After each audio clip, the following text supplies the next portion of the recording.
Welcome to another episode of... This doesn't have to be the thing that like starts it. What? We did it! We're going! Keep this in. Welcome to another episode of Tangled Rights. This is episode 54. I'm considering this the 1 year anniversary. We'll talk about that now, later, Let's in go. a minute. We're going to do a giveaway. Me and Justin talked about it. Austin had horrible ideas, so me and Justin came up with the good ideas. He's good at some things, operating equipment and taking money from people that make it. And we're good at things, making money and protecting people's rights and helping people and giving some of that money back to our listeners. So we'll have a secret question in here that you'll have to submit an answer to, okay? And we'll tell Whoever is right. We'll tell you the method of doing that. Well, I was going to say, hey, what's been your favorite? Oh, I won't. Whoa. New question. Here's the question. Here's the question. What if an additional entry? An additional entry. What if more than one person get the right answer? Yeah, and that's why it's like an opinion-based thing. You know? Okay. Opinion-based thing. Oh, so we get to pick the best one? No. So it just gives them an additional entry. It was, we're going to do a few prizes. We're going to do a few prizes. We're going to print up shirts. Yeah, there'll be some shirts, finally. Says, which we still need to get cops. Julie one. Like, she needs a shirt. She's our number one fan. Don't talk to cops. We're going to order it. We've been busy. Don't talk to cops. And we're stupid, so there's that. And, yeah. Well, and some headphones. We talked about doing some headphones. Yeah, we're going to get the over-ear Apple headphones because they're real nice. Special guest on the podcast is a potential prize. So if you want to be on the podcast. Wasn't the idea you either get the headphones if you want it or the guest? First winner. The top prize obviously is being on the podcast. Why not? Obviously. We could do this with them. They can answer, they can give us their perspective. We'll let the first person pick. And if you're not local, that's okay. We can do it remotely, just like that fella from Cusco, Peru? Cusco. Yeah, I want to say couscous. Cusco. Is that a song? It is now. Emperor's New Groove. What? Emperor's New Groove. Never watched Emperor's New Groove? No, what is that? It's a Disney kids movie with David Spade. Is it David Spade like Chris Farley? David Spade. He's the emperor and he turns into a llama. Yeah, Mom, the rhino's getting too close to the car. You don't know. Yeah, I know what you're talking about. Yeah. I don't care. Anyway, prizes abound, questions abound. You answer the right one, you can give yourself a nice prize. All right. But I'm Justin. I'm Shane. He's Shane. Cox. Justin Wilson. Justin W. We are the owners and operators of Cox and Wilson Law. Okay. But one of us is more of an owner. We won't tell you who. Nope. One of us is 51%. Well, not really. We're 50-50. Okay. All right. But it's fun to pretend. Sure. No, we get, as a veteran, in order to... You're a veteran? Yeah. Nice. Oh, thank you for your service. Don't ever do that again. Why not? Because I don't like it. Why? It makes me incredibly uncomfortable. It's a sacrifice. It's definitely a sacrifice. It's not. It is. It isn't. 100%. It isn't. It is. Look, there's Hummers you can ride in to go to prom, and then there's Hummers the poor kids ride in to go to college. All right? It's fine. USMC. You signed the contract, all right? I did it on purpose. Mother contract. What color? Crayon. Oh, grape is the best color. Anyway, it's going to be a lot of fun. Not to be a lawyer-client relationship. We care about all of you, but not that much. If you have a case in Kansas or Nevada, call us. We can help you. If not, consult your local attorney. We primarily practice in criminal law and personal injury. And you want to talk about a big personal injury win we had today, right? Bro, $1 million plus judgment, which includes interest and like a couple of other things against Blueface, baby. Rapper Blueface, Jonathan Jamel Porter. That fella. Who's currently imprisoned in California State Penitentiary. Don't shoot people. Did I say that wrong? Penitentiary? Well, you said penitentiary. Oof.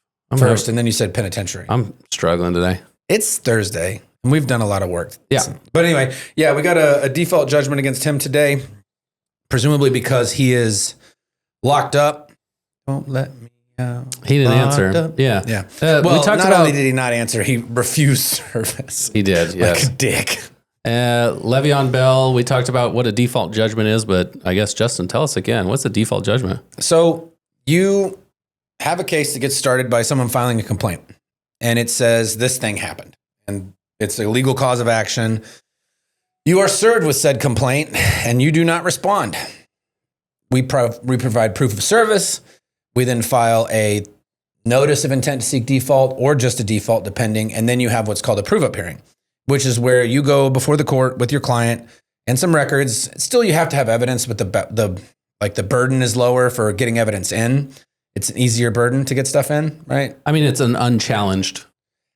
But still, she did make you prove foundation and a bunch of stuff that should have just been softballed. Yeah. Judge Johnson is no beeswax. Like, she doesn't care. She takes it seriously. She gets after it, yeah. She takes it seriously. Anyway, and then you get an amount based on the actual damages you have. And our client was shot, which, as many of you could probably piece together, is a pretty serious deal. He got hit once, right? Wasn't just once, but his car got hit a bunch of times. Yes. That's... So obviously there's, in all personal injury cases, there's a lot of different kinds of damages. You have what we call general damages, which is like medical bills, things of that nature, things that can be counted, quantified. And then you have special damages, which is sort of the intangible stuff, pain and suffering. For this client, it's the fear of knowing, oh shit, I'm being shot at. I'm trying for Mr. Cox. I'm going to get this right for him. Oh, poop. I said, shoot. Yeah, it's fine. Well, yeah, Corey Cox. I'm going to get it right for him. I want to make him proud. He is. He's told me, yeah. He's proud of me? Yeah. That's so good. So good. Now I've got like 2 stepdads that are both proud of me because my real dad wasn't. That's why he didn't stick around. What? He knows who I am. He probably even got my cell phone number. He just won't call me. You're not rich enough yet for him to come. Man. I'll make more money. Bobby Boucher. She showed me her boobies, and I like them too. Wow. Movie reference day. Yay. The best part of that whole movie. Remember the time Bobby Boucher? And that guy with the cross eyes just like, what? Remember the time Bobby Boucher showed up at halftime and the Mud Dogs won the Bourbon Bowl? Anyway, so default judgment basically just means that one side's doing their work, they're showing up, they're participating, the other side's not. There's a mechanism for ending the case. It's not like it's just going to sit out there forever. And that's what a default judgment is. And some of these, I feel like, are inflated depending upon the judge. But the judge we had today really wanted to give an actual amount for what his damages were. And I even requested a higher amount. And she said, no, I think that's a little too high. So, which is fair. I think the issue is when you have a situation where somebody was being shot at and had multiple attempts taken, if each shot is an attempt on their life, how do you put a number on that, right? I don't know. Austin, real quick, off the cuff. I told you I'm going to fire 3 bullets at you. They may or may not kill you, and you're going to get an amount for each bullet. $1 million. Per bullet. And that's something you'd be willing to sign up for? $1 million per bullet? Hesitantly. I mean, but you'd do it. This guy gets grazed, not hit like... Right, but here's the other thing. Not lifelong injuries or anything. He got hit in his hand. Right? Yeah. Where was his hand when he was hit? He was on the steering wheel. You see a bullet on the steering wheel. Yes. Okay. So where was the bullet? How did the bullet travel through the vehicle? Did it come through the windshield? It looks like it came left to right. Okay. Because you can see it where his left hand is. Right, that means the bullet passed a foot from his face. Yeah. That'll do it. That's pretty serious. It'll get right up again you. That's pretty serious. So yeah, so that's what a default is, and we got a default judgment for $1 million and some change against him today.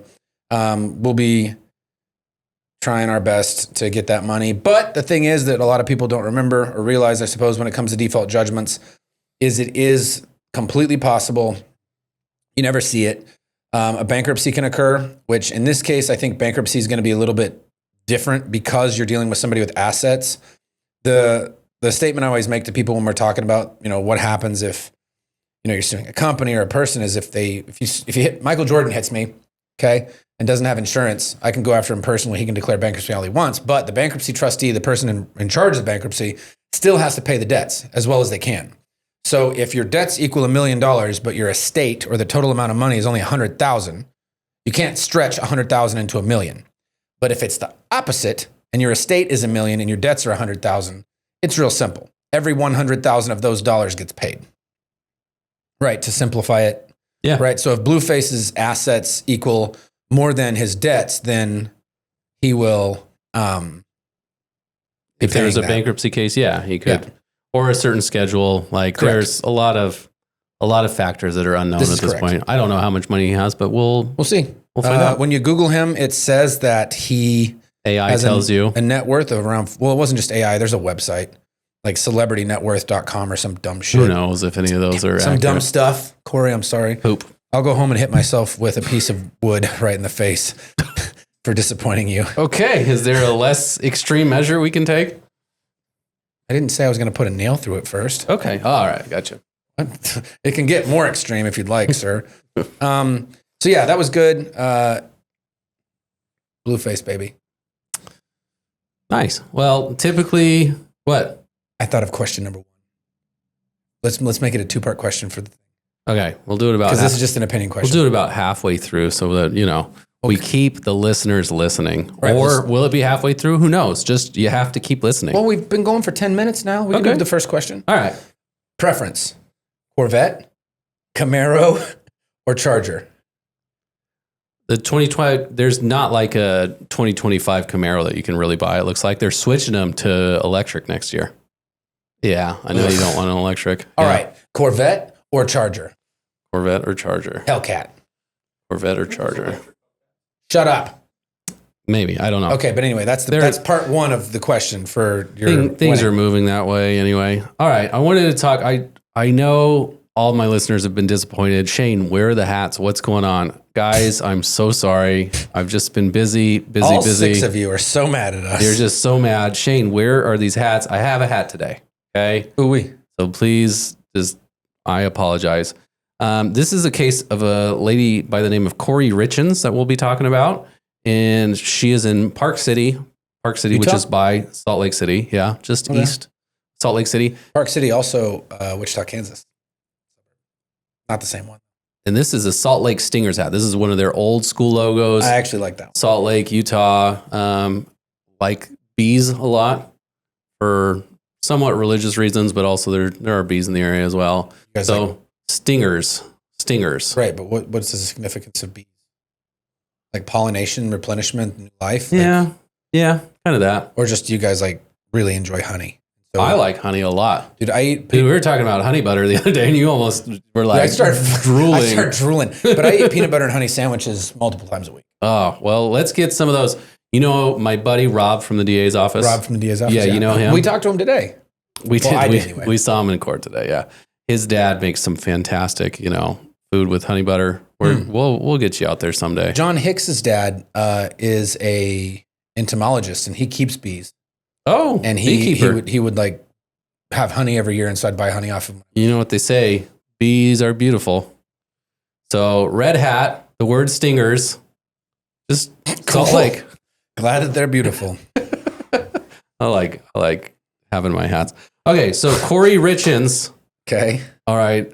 This happened in Camas, Utah, which is like I drive up the I-15 from Vegas to Salt Lake area a lot. Isn't that like an 8-hour drive? To Salt Lake's like 6. And then there's a lot of small towns that are just kind of east over the Uinta Mountains, okay? And this is one of those cities just past Park City.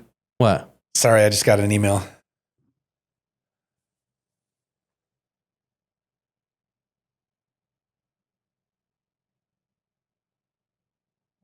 Let's go. All right, let's get that case done.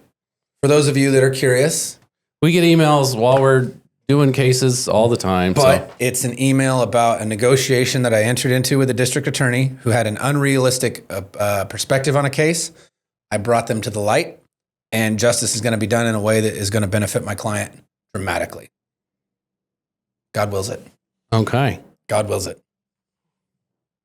Camas, Utah. Camas, Utah. Camas, Utah. Khamis? Kamas. Camas. I got to see how to pronounce this because I feel like I should know. My face crooked? Or is it just like because I'm looking to the right at the camera? Yeah. Like if I look straight at you, does my face look crooked? Camas. Camas? What does that word mean though? Camas, I had a friend in law school whose last name was Kamas. Khamis. And she was Lebanese, perhaps? Like the word camo. Oh, Camas. Camas, Utah. Camas. Okay, 2,000 people in this small town outside of Park County. 2,000 people. Pretty good sized town, dude. Yeah, you're from a real small town, I know.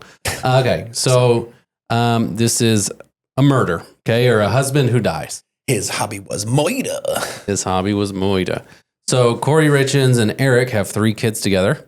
Okay. She was like 8 years younger than them, younger than him when they got married. She was 23. He was 31. Kind of an age gap relationship. Already had 1 son at the time, had 2 others.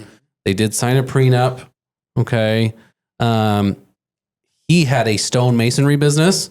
And if you have a good stone masonry business, it's very valuable. You can make quite a bit of money. And within their agreement, if he died, then the company would transfer to her. Okay. Mm-hmm. She does real estate. There's some things found out that she might have been stealing money from his business. Okay. While they're married and while he's alive, she may have used a fraudulent power of attorney to get $250,000 deed of trust on the home, take out kind of like a second mortgage and get some more money to boost her real estate career. And then it is found out that he overdoses on fentanyl. Okay. Fetty. Okay. Kids. No. Well, I'm sure he was killed. But yes. Either way, dude, you shouldn't even touch fentanyl. The toxicity level is so high that if I tried to drop some into your cup with my fingers, it might kill me. Right? Because your skin is a permeable membrane. It can get into you and kill you. Just stay away from it, dude. It's terrible. Okay. So the first thing that happens is he's given a sandwich by her on Valentine's Day 2022. He breaks out, has difficulty breathing. He used his son's... Breaks out? Yeah. In hives. Oh, so he has like an allergic reaction. Yes. Okay. We don't know what this is, right? At the time. He used his son's EpiPen and then falls asleep. Okay. Whoa. He believed he had been poisoned. Well, no shit. If you use an epinephrine pen and you fall asleep, there's something ain't right. Yeah. So every time you use, and I found this out with one of my kids, every time you use an EpiPen, you should rush to the hospital. 100%. You still have to go because you're having an allergic reaction. You need to go to the hospital because it's basically just methamphetamines, right? Like, isn't that what they... Essentially, it's adrenaline. So it's like the natural version of that. It's not... It's norepinephrine, whatever the hell it is, but it's... The response... It's the neurotransmitter, but it's not whatever the hell, methamphetamine, like breaking it down chemically. It's the natural occurring version, but it's still not good for you. It's going to make you sick. It's going to make you have a massive headache, and there's still a chance you could die. Yeah. And supposedly the housekeeper is one of the ones that might be providing this okay? Fentanyl, whatever we want to call it. Fent? I don't know why I don't like fent. It makes me think of like vent or something, like ventilator. That word? Just the word you're saying or what? Yeah, fent, just the word. Okay. Word fent. I like fetty or... Okay. And then the charging documents after, okay, so in March 4th is when he does pass away, 3:30 in the morning. There's some evidence that he had been dead for a while. Corey, the wife, had said that she had made him a cocktail because she's trying to relax him because of a son with nightmares. Relax him. Yeah, here, have some fucking opiates. And then he ends up passing away. The house that they have... How long did he pass away after the... I'm assuming it's the night, and then he is found dead 3:31 in the morning. Oh, okay, so soon after. Is when EMS arrived. So he was dead for a hot minute. Their house out there, 20,000 square feet. Okay, they do have a house, 20,000 square feet. $2 million? Shane? In Heber City, Shane, was it valued at $3.9 million. Jeez. Yeah. The reason I'm making a joke about $2 million is because there was a building that's got 20,000 square feet and it was $2 million for just one floor. Oh, so the day after his death is when she closed on this new house. Okay. Ooh. Closed on this new house in Heber, which is also east. Heber's beautiful. We should go out there sometime. It's absolutely fantastic. There's fishing. There's a ton of lakes in Salt Lake. Yeah. I've heard that the fishing out there is real good. Yeah. This is more north and central Utah is kind of known for its fishing, but we can find some. I'm sure. I do love to fish. So there are some fights that happen after this. He does have 5 times the lethal dose in his system when his autopsy comes back. He has 15 nanograms per milliliter of fentanyl in his system. What the hell? Yeah. 15 nanograms. Yeah, how'd you know that? 15 Because I know what the nanograms. lethal dose of fentanyl is because I deal with this on a daily basis. Yeah, so it could be as low as 3, although it's always 3 is typically dependent. But brings me to my next point. Don't smoke fentanyl. Yes. It's bad for you. It's horrible for you. All right. So what happens a year after March 7th, 2023, Corey has a book published about her husband's death. If I did it, is what it's called. No, it's Are You With Me? And it's a children's book. And supposedly it's to help her sons cope with grief. I'm sad now. This is stupid. She self-published it, which was sold on Because Amazon. I've got like a son, and I think about weird stuff sometimes when I can't sleep, and it's like, what would happen if I passed away or if his mom passed away? Like, that's awful. I don't like this story anymore. Yeah, and at first, when I was looking at the story, I was like, why is this? Because I see these ones that pop up in the news, and I'm like, why is this one even anything? Yeah, who cares? And then I read more into it, and I'm like, oh, it's because there's there's money involved. Like, there's a wife who has this book afterwards. How did he make money? Was it He had a something that was- masonry business. So it was repetitive. He could continue to make He more had a and more. masonry business, yeah. Then why kill him? Just let him keep And it making was money. He's supposed to giving go- it to you. It was supposed the business. Maybe you missed this. It's supposed to go to her if he dies. Okay, they had a prenup. Okay. Okay, so But were they getting divorced? it sounds like there were issues, and she had issues with her real estate business, and sometimes it doesn't make sense for people. Like, I don't know. Like, I'm not going to make any jokes. do people not like their spouses? I don't know. There's tons of people that hate who they're married to. All right. Well, Not you, obviously. yeah, I don't. The current situation we have now. You're not married, are you? No, he's not. Do you not believe in marriage, or No, he is just this- believes in living in sin. God wills it. The current situation is Richens and her defense team were trying to fight against having a jury and venue completely within their county.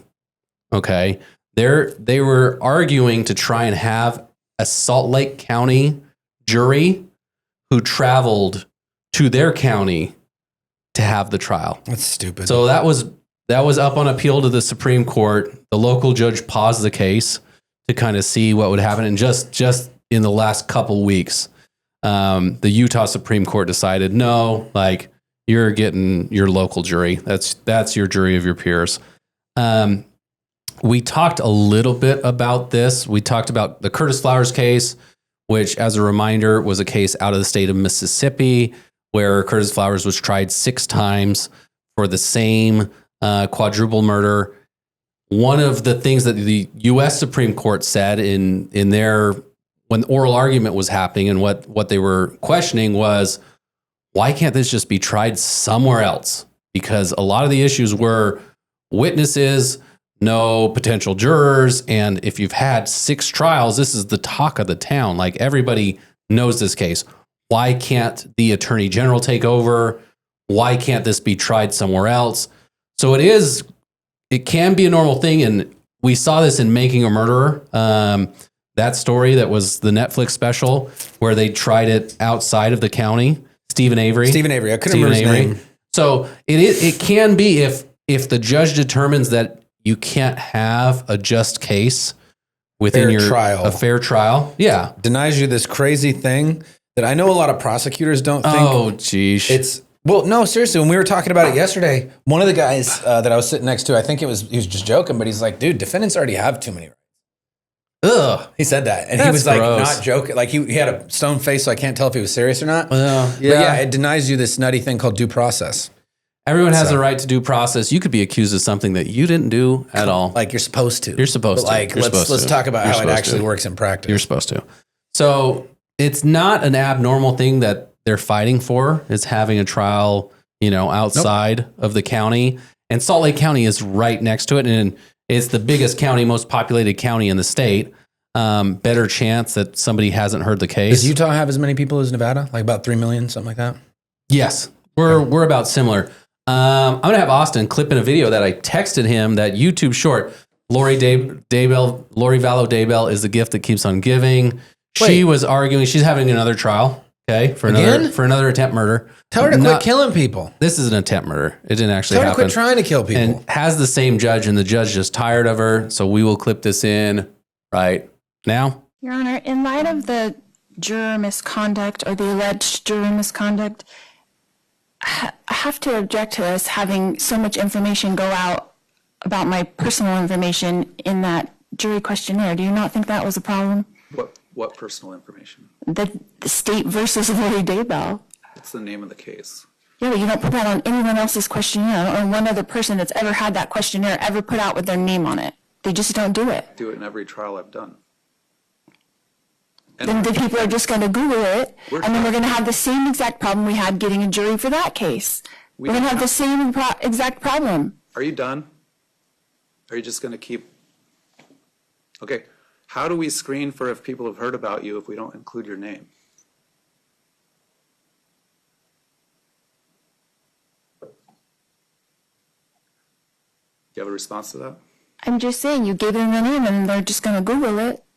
They're instructed not to Google it, all right? And if you'll recall, when we had all the jurors come in person, one of the first questions I asked them in the afternoon was, who has looked up this case since you filled out the questionnaire? And we had 2 or 3 people raise their hand, and those people were excused.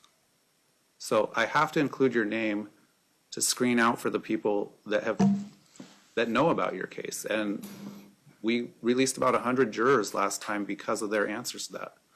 If we don't include your name, that's 100 extra jurors we have to go through in person and ask if they know you. And in fact, that increases the risk of tainting the rest of the jury pool if we have someone stand up and say, yeah, I know about her case in Idaho where blah, blah, blah, in front of the rest of the jurors. That'll burn the whole panel. We'll have to start over. So I'm going to include your name in the questionnaire.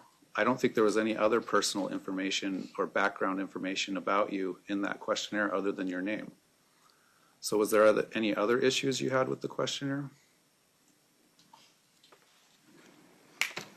No, Your Honor. Wait a minute. How am I supposed to know? I need to know not be prejudiced. So when you're trying to, from this video, Justin thinks it's hilarious. The judge has been patient for a lot of the trial that we watched, and I think he's just getting tired of her and just kind of claps back a little bit. You can see it even in single hearings where like the judge is letting someone give them a little bit of rope because you're doing something, and then all of a sudden they're like, listen. And you can tell they want to be like, listen, stupid. But they can't, you know, because you have to be polite and nice. And we see this all the time in criminal. Were you in Carl's courtroom when the guy was talking about, you got to dismiss this? And it's like, there's no motion. I can't just dismiss your case. Like, no. He had passed through competency, and he's like, well, I didn't get a speedy trial. It's like, you were running through competency. The rules are invoke, stupid. You have to. Well, it's because he was going through competency. Did you see me help get that guy PCU 4? Oh, good job. Yes. Like, 4 ankle bracelet. I'm like grabbing my ankle, going like, look, there's a bracelet. That's the guy. That was the same guy. Oh, hey, they were talking for a while. I helped get him out of jail. That was dope.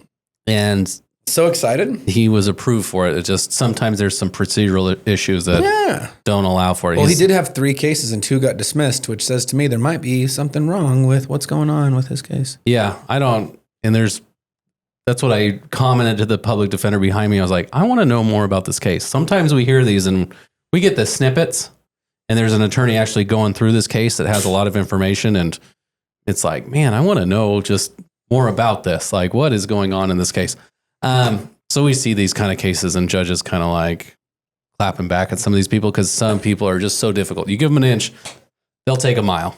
For sure. And then there's other judges that are just mean to defendants from the gate. Yes, that is true too. You know that one judge that I appear in front of all the time? No, I don't want to talk about it. I don't want to talk about it either. I'm saying she is mean sometimes for no reason. So you are supposed to have a fair trial. Okay. You are having a moment of I'm doing ADD something. here. Shut up. So, all right. So Corey Richens is going to have her trial. We'll probably tune into that and kind of see. She seems a little kooky. From things that have come out since, she seems like she's going to be a kooky one. She has an attorney now. Hopefully she's smart enough to keep her attorney and not go pro se, because some of these people think that they're smarter. But I think she's smart enough to know. And there's enough money in this estate to allow her to, pay a decent attorney that's going to file motions and push and try and get this venue changed and Lots of different things.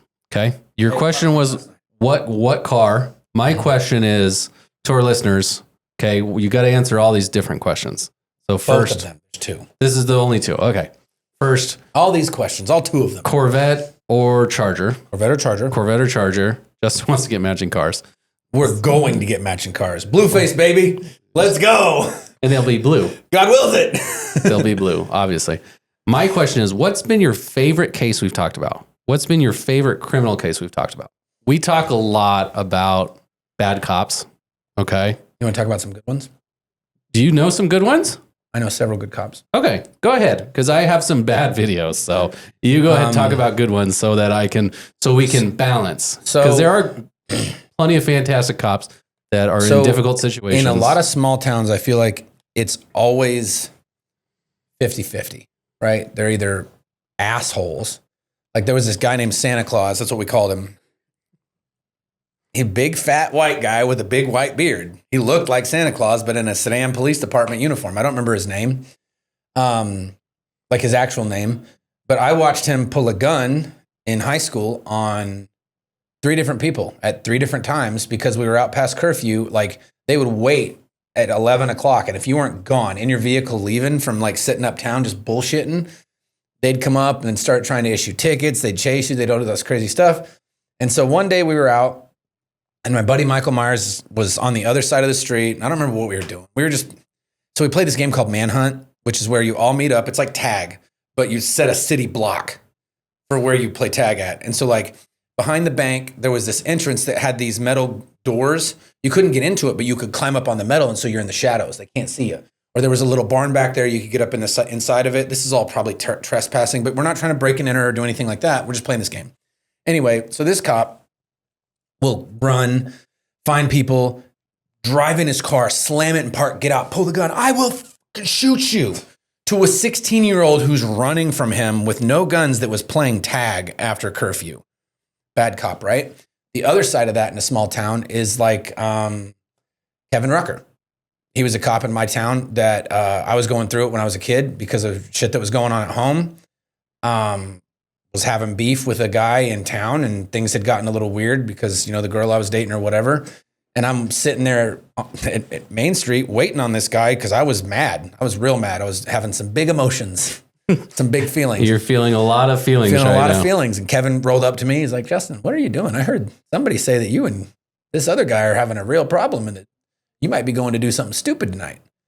And I was like, well, I'm waiting on him. He's going to drive through town. They're getting done hauling hay right now. And he's like, I don't think you should do that, Justin. Anyway, so yeah, Kevin found out that I was real mad at this guy and I wanted to confront him in a way that was not going to be productive. We were just going to fight. It was going to be bad. And he came to you as a human being. Came to me as a person. Yeah. And we don't know each other like that. We knew each other because we're in a small town. And so this is just an example. And I see this more in small towns because they get to do the community policing kind of thing. And I think in that environment, when you see somebody all the time, like you're running security at the basketball game, this kid's on the basketball team, or his dad because he works down here and your brother works over there or whatever, it's real easy to treat them like people. And I think that we skip all that because what we're dealing with and what we're looking at is typically interactions that occur with police where they don't know you. It's like that fucking hypo that pulled me over yesterday. I got a ticket. I was going too fast. Whatever. I deserved it. Oh, you're admitting to it? Oh, absolutely. Okay. He got me. I was whatever. But the first thing he does when he comes up to me and he asked me, "Where's the emergency?" And I was confused. What? He goes, "Oh, well, I just figured there must have been an emergency." And about that point, I'm like, have you ever treated anybody, like a jerk before? Been a little sarcastic in a professional capacity? The first thing I say to them, no. I'll say this week I was talking to a client of ours, and you came in hot with him, and we're like, "I know you're lying to me. Shut up! Stop lying to me." Because he was lying to me, and I had a real bad fucking day. You had a bad morning. So maybe the cop had a bad morning. Maybe. They're people too. They're people too, and have good days and bad days. Some days they have big feelings, and sometimes even the cops have big feelings, and they'll treat somebody different and say something like that. Maybe that cop's like that all the time. Yeah, same department, same city of 800 people. You have one that pulls a gun on 16-year-olds for no reason, and one that shows up for no reason to prevent somebody from doing something stupid because he wants to help them. So that's good. So let's talk more about how cops suck now. Okay. All right. There's obviously excellent examples of amazing cops who have helped you, helped me. Okay. I want to talk about two specific, and these are very, very similar in certain ways. This is Charles Reed out of Atlanta. Okay. Atlanta. And there is going to be a video that we will need to insert into this case. Charles Reed or the Nope. defendant? This is who was arrested. Okay. He kicked in the door. I ran. He choked me out. I guess he took off on foot. Good afternoon, Mr. Reed. My name is Officer Ballard. You're the one I've been emailing recently. Yeah, all right. Doing well. Give me a second. I'm gonna just read you something, and then I'm gonna ask you a couple questions. All right? Great. So you have the right to remain silent. Anything you say can and will be used against you in the court of law. You have the right to speak to an attorney. According to Ms. Jensen, on this date, you forcefully entered her home and attacked her. How long have you been in your wheelchair? Since I was 18. Since you were 18? 5 years. Yeah, that's, And you say you have no recollection of who she is? I have absolutely no idea who that is. Yeah. Certainly haven't forced my way into anybody's house. Because she was able to provide us with your exact information and a description of how you look. She describes that he's of average build, Tall, short, Average height. that he has brown hair, that he's in black clothing, so all black. I want to say yes, sir. but not that he's in a wheelchair. Never mentions it. And that is probably the number one thing you'd mention about somebody. Especially as they're running away. On foot. I guess he took off on foot. Charles and Catherine did date, but it was more than 20 years ago. They never kept in touch. He's been married for a decade with a newborn. And the day of the alleged attack, Charles says he was at a dinner party with friends. Did police contact you at all? No, not at all. Not a single time. Really have no idea who that is. Like, I understand you say you haven't been here, but unfortunately, you do have the warrant out for your arrest. So I'm gonna have to place you into custody, and I'm gonna take you downstairs. You're gonna be booked and entered, and you're gonna have to go to jail. So, and you say you've been in this wheelchair since you were 18.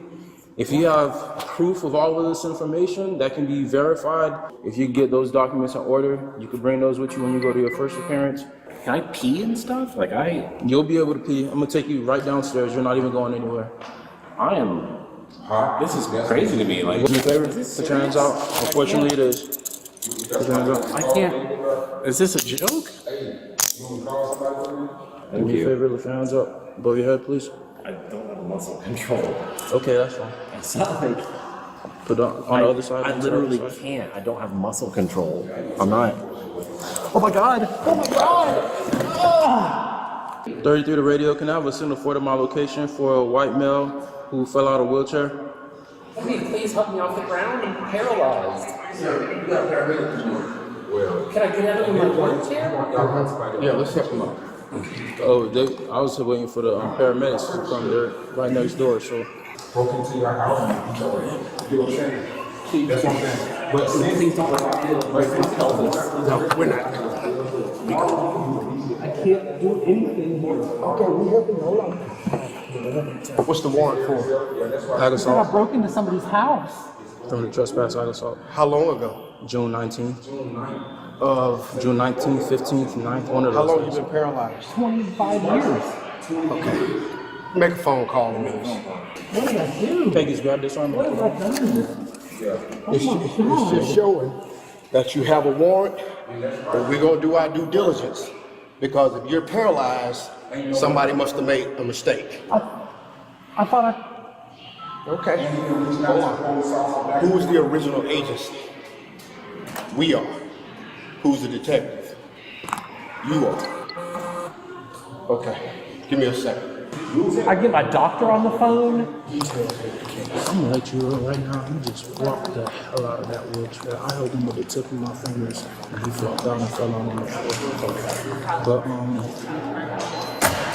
basically, on what day was this? I still remember the call. On June 15th last year, I got a call about a lady from 4111 Fredericksburg Drive, and so basically she was like, and when I got to the house, the front door was kicked in, and I think she was like hiding by the garage or something. And she comes out and she's bleeding from her arm. Her neck is bruised up and everything. She's like, my ex-boyfriend who we broke up 2 days ago just entered my home and attacked me. And then after that, I asked her, hey, you know, have y'all lived together? Yeah, we used to live together at this address. Do you have any of his information? Gave me his name, spelled it out, gave me a description, told me what he looked like, ran it through NCIC, it matched. And then I was like, is this him? She was like, yes, that's him. Gentleman right there, issue the warrant. So now he's saying, man, I ain't been here in like X amount of years. Wife said he got shot at 19. He's been paralyzed since then. He's do some backdrop. So I was like, man, I don't know if this is true or not, and I can't ascertain that right now. So, might need to call the district attorney's office. Because if the door was kicked in, he didn't kick it in. He didn't kick it in. Well, she didn't say kicked in. She said, well, I can't recall if it was kicked in or if that's what she said. Because all I remember I wrote was that forced entry was made. So if it was kicked in, and he has indeed been paralyzed since he was 19 years old, that would be kind of hard. Because I'm looking at his legs. I got a couple of relatives that are quadriplegics. That what we see with his lower extremities ain't for play. Don't mean to interrupt your lunch. I'm stepping in, helping out a little bit. They got a quadriplegic guy up there in I handcuffs. just told him about that. Oh, he already got the rundown? Yeah. Yeah, but it's phony wash. Yeah, but how could he? And I just want to put it out there. He flopped out the wheelchair. I was like, can you raise your hands? Because I'm trying to, you know, pat him down, make sure he doesn't have anything. I don't know if the camera's going to catch it, but I got him by the tip of my fingers. And he just... It's a ruse, man. So, I mean, it's an obvious attempt to not to go to jail. So there's a lot to unpack here. There's really. There's the arresting officer who does not remember what she said. Okay, he doesn't remember that she said because it was fucking kicked in the door. Sorry, because it's Mr. Cox. Because it's 9 months later. Because it's 9 months later. He says maybe she said that he pushed in the door. I can't remember now. Maybe she did say kick in the door, and he can't remember. No, so he's kind of waffling, and you'll see this other officer step in who goes to talk to the sergeant, and he's like, "I have people who are paraplegic in my life, and that is exactly what they look like. This guy's not faking that." Like, and so he goes into the sergeant. The sergeant's eating his sandwich, and he's like, "Hey, I'm sorry to bother you," which is kind of funny because it's like, you know, this guy's life's on the line, and he's getting arrested. And he's kind of freaking out. We have clients who've never dealt with any criminal cases before, and they freak out, never having dealt with this before. Which is fair. If the you first time you get handcuffs put on you, let me tell you, that feeling is not awesome. And most of the people think, oh, that's for, you know, the bad people. I'm a good person, so most of you are going to cry. Happen to me. And cops, most of you would cry. You learn that cops don't listen. Like, if you try to explain yourself, they don't listen. But also don't do that. Even you're in a wheelchair. Keep your mouth shut. And it really benefited whether you him. got one working leg, two working legs, or no working legs. Be quiet. Yeah.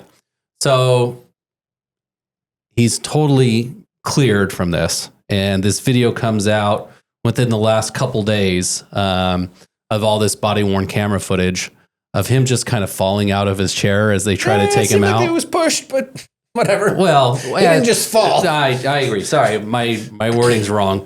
He's attempt to be taken out of the chair and realizes that, yeah, he has no use of those legs whatsoever. It's not a wheelchair because, you know, some people just can't walk long distances and need wheelchairs, but some literally have no use of their legs. And that's what he is.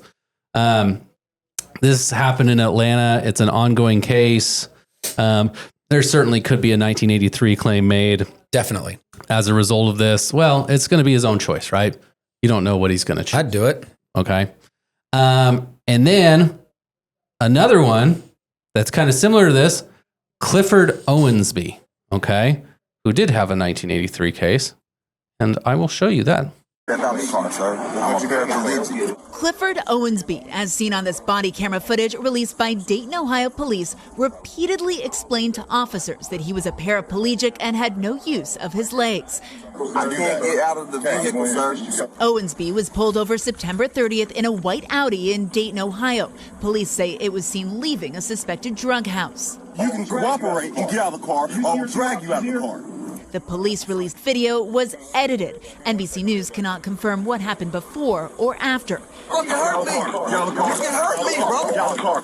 The officers forcibly pull Owensby out of the car by his hair, pinning him to the ground. Somebody help! Somebody help! Can y'all call the real police, please? Then dragging him towards the police vehicle. Police say they found more than $22,000 in the car. The narcotics canine dog signaled it had been in close proximity to illegal drugs. I feel like they need to train their officers to deal with disabled people in a more efficient manner, treat them with respect. But the Dayton Fraternal Order of Police defending the officers, saying they offered to assist Owensby, but sometimes the arrest of non-compliant individuals is not pretty. The mayor of Dayton calling the video very concerning, adding a full investigation is already underway. I mean, there's a lot of things you could do, but the one question I have is, where's his wheelchair? I don't know where his personal wheelchair is. Also, there's special controls in a car. He said that he was helped. He was helped to be put in the vehicle. Put you in the car. They're going to bring, when you come back to help you get out, sure. But there's special controls. Where are they? I didn't see them, and we don't see them in that angle. So I don't know. But they're apparently obvious. They're obvious. They're up here. You pedal and all that from the top. I had a buddy who had a, what's that stupid Chevy? It's a truck, but it's like a SUV also, the Avalanche. Avalanche. He had one of those, and it had all these little knobs and whistles and bells and shit in it. And it's because he was full on. He really sucks. He got hit, car wreck back in the day, and got paralyzed. Gearhead, right? Really love vehicles, whatever. Smoked in that one, got killed. Twice on the same road. Yeesh. Pulled out in front of somebody 2 times. It's not funny. I mean, he's a good guy. But yeah, so the point is, when you get into his car, he could drive, but there's things, it does not look like a normal vehicle. All right, so this is Clifford Owensby in Dayton, Ohio. Clifford had been shot outside of a liquor store before, and so that was the reason, or inside a liquor store, in a liquor store. And that's why he had a fractured spine, damage to his lung, ribs, kidney, and other body parts. I didn't see it. Apparently he is, because he had a 1983 claim, and the city agreed to pay $125,000 to him. How much? $125,000. The DOJ did a kind of a report on this. The Department of Justice sometimes does this on use of force or whatever, and they did determine that they had violated his rights. And they had, you'll love this part, he had $22,450 of cash on him at the time, which they seized because civil asset forfeiture. Because cops are fucking thieves sometimes. So I don't think he responded perfectly, right? We're absolutely he's not. He's yelling, there's no reason to yell. You don't have to yell to make your point heard. You can be assertive while not yelling. And did you know? Hey, I'm a paraplegic. That the same words that you say are literally exactly the same if you don't yell them. The only difference is they're just not loud. Doesn't mean that they didn't violate his rights. No, they did violate his rights, 100%. So definitely should have gone about this in a different way. I always look at people laying on asphalt here in Las Vegas. It is hot. You could get, 3rd-degree burns real 100%. quick laying on asphalt. There have been people that have gotten super cooked because they pass out on the street. Yeah, I get worried seeing that. That dude last summer. Remember when we were over at the burger place and he was just passed out? Yeah. And we had to wake him up and we're like, bro, we need to move you because you're going to cook waited here. 10 minutes for the cops that never came. So it was very sad. But he moved eventually. Got over on the dirt. Yep. You're welcome, passed out man who I saved from 3rd-degree burns on your butt. Yep. Yeah, he was hammered at noon. He was wasted. It's Fremont though. Vegas, baby. Woo! It is Fremont. You want to get drunk? Okay. Gosh. We got alcohol. We got all that shit. So we got stuff. These 2 very, very similar, cases of trying to pull a paraplegic man. Are they the same? Of moving a paraplegic man. The difference is those are similar to me. First off, the one seems to be more compliant than the other. He came to the police station, and the complaint there is that he kicked the door in. Yeah. Yeah. And he came in a wheelchair. I can see that. You're telling me that he's so committed to this lie that he's going to show up in a wheelchair with emaciated legs? Get out of here. The other guy with the tent, okay, you can say what you want. Fine. Take the keys out, throw them on the ground. Can't move? Okay, we'll wait for the white shirt. There's a lot of things that could happen differently, but that's the only difference is his tent It didn't look super tinted, by the way. I'm calling bullshit on that. I don't know but how. Let's say that it was above the tent level. Okay, cool. There's a bunch of other ways we can do that. Maybe the number's different in Ohio where it's not as hot as here. Yeah, I know it's lower in Kansas, but like still, the point is that like you've got a complaint on one, and let's say he doesn't remember, they still have a report. You could read it. It's probably 2 whole pages, which I know for a police officer is a lot of reading. But like, you were just being nice to cops. I am, but come on, it's my job. I'm supposed to be a dick, a jerk, a mean guy, Mr. Cox. But at the same time, it's like, dude, you kicked the door in, did you? Perhaps we have some follow-up to do. All right. And here's the real question. Did they charge her with filing a false report? I don't know Because yet. they better have. This is recent now, we're March And is let me when guess, that video they happened. They're still won't. able to. You don't know. You want to take a bet? I got a fun bet for you. That's a bet. I'll bet you 100 of my dollars to one of your dollars that they don't do it. I think they'll charge her. I don't think they will. I think they will. 100 to 1. All right. You better have a dollar ready because I'm going to take it. And Good I'm gonna odds. Good odds for me. Hold on. This is where I put all these bets that I have where I get a dollar because I was so certain that I was right. This is where they go. Lucky dollars go in my wallet. All right. I think she'll be charged. What do you think, Your Austin? dollar's going in here, bud. Yeah. I think She's kooky. She's kooky. Like, obviously she has mental issues. So maybe that's, I think if she doesn't get charged, the only reason is because she's insane. Was her house But actually there was no sign of it. Oh. And one of the comments I saw that was hilarious is the door swings out when the cops went to see her. It's like, okay, he went against the hinges though. Who knows? He kicks real hard. That guy. He kicks like a mule. He's got some power. He can remember. Like an elephant. No, what he does is he just like raises one of the little platforms on his wheelchair and scoots back and like jousts at it. He's like, ding, ding, ding. Let me in. It swings out. Scoot back. Scoot back. They're coming right for us. Move back, Terrence. Floor it, Daryl. All right. So, listener question? No, we're not there yet. I wanted to show you this Instagram reel. I love reels. All right. This was fantastic. This was Let's see it. A throwback. Okay, read the. Oh, I see. Yeah, you showed me. I sent you this one. Yeah. Okay, we're going to put this in. Shout out to Matt Brock, attorney at law in Chattanooga. Okay. He did something that I would love for us to have to do someday. The cop's argument was that one of his clients could not get out of his vehicle and go over an embankment in 30 on the other seconds? side in 30 seconds. He records himself. Walk that in 30 seconds. He records himself doing it in about 10 seconds. Less. So that's, I timed it out before. And it was about 10 seconds. Well, he was up and over in 4. He was up and over. But gone, like flat out gone. So. Let's film it, go.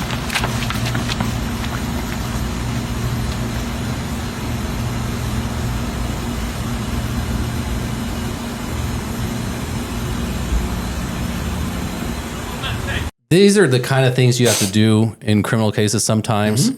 And it's just, there's some common sense. There's so much common sense arguments to be made in criminal cases. There are legal things that we're ready for, but sometimes it is just kind of like common sense things that, does this make sense or does this not make sense? And sometimes there's multiple explanations for things. So just shout out to this attorney for posting some of the real stuff that we got to deal with and really fighting for your client and actually going out there and visiting the scene. That's important. All right. We have a listener question, a future listener question, or what does this mean? Future listener question. Austin, did you type this up? Oh, because I had one, but we'll do this one this week. Got rid of it. Hello, everyone. My fiance was dumb enough to drive home after getting a couple drinks with some friends after work and got pulled over and arrested for DUI. She blew a .099 at the scene and a .093 at the station. She is court 1 week from today. It's her first time ever getting in any sort of legal trouble. I think that's common that people's first time getting in real legal trouble is a DUI. So she's very nervous and is wondering if she should get a private lawyer or not. Will paying a private lawyer be necessary? We sure can't really afford it at this time, and I'm not sure how much it would help.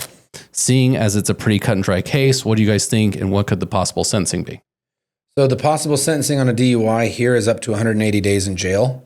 That being first offense. Yeah. So that being said, I always think So I know the DUI people in justice court that are public defenders. They are good attorneys.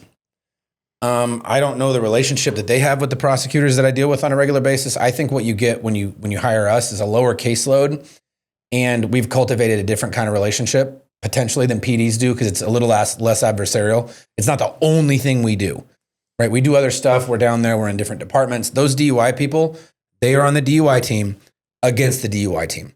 That's it.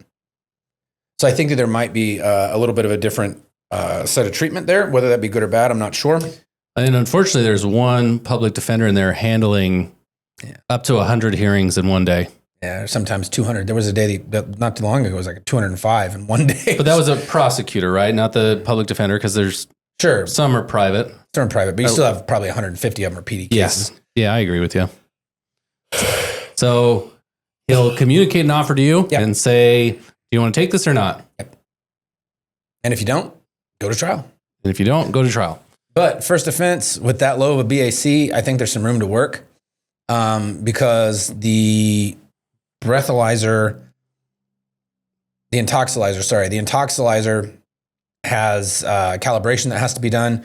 And that's close enough that you could argue for a reduction down to a reckless or something purely on the basis of having to make them go through all the proof to show that it's been calibrated properly, which is where I call it making our money, but that we're not literally making money. That's how we're scoring hits on the cases, is by showing that perhaps the reason that she was over the legal limit is because of the system. The computer was not done properly. I don't know. I get asked this question all the time, but obviously I'm in private practice. I think hiring a private attorney is worth it. You also do get a little bit more of a personalized handling of your case just because we don't have the caseload. Yeah. One of the things too is I think every state I can imagine would try to take your license, suspend your license. And the PD doesn't help with that. And public defender does not help with that. You're on your own for that. But whereas we do it.